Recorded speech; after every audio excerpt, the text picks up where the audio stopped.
yang bawa Aceh aman damai.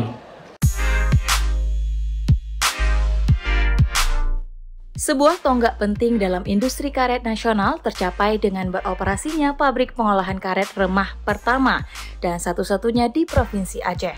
Kehadiran pabrik karet remah dari PT Potensi Bumi Sakti ini membawa angin segar bagi ribuan petani karet di seluruh Aceh yang selama ini harus menjual hasil panen mereka ke luar daerah, terutama ke Medan.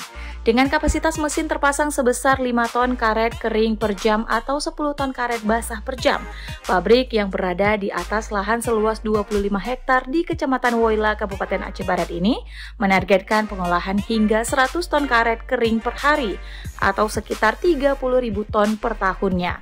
Hal ini menjadikan pabrik karet remah PT Potensi Bumi Sakti, perusahaan di bawah Arsari Group, sebagai pusat pengolahan strategis yang mampu menyerap produksi petani karet dari berbagai wilayah di Aceh.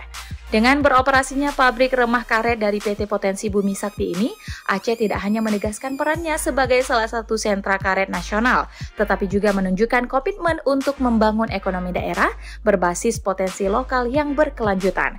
Gubernur Aceh Muzakir Manaf dalam sambutannya menyambut baik kehadiran pabrik ini dan menurutnya ini adalah langkah nyata dalam membangun kemandirian ekonomi Aceh.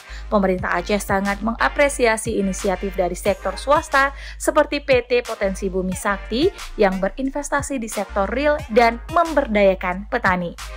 Dan alhamdulillah pada saat ini tepat waktunya untuk kita mendapatkan penghargaan kepada pemuda-pemuda Aceh. Ia berharap kehadiran pabrik ini menjadi pemicu tumbuhnya industri hilir karet yang juga akan mempercepat pembangunan ekonomi berbasis potensi lokal, katanya.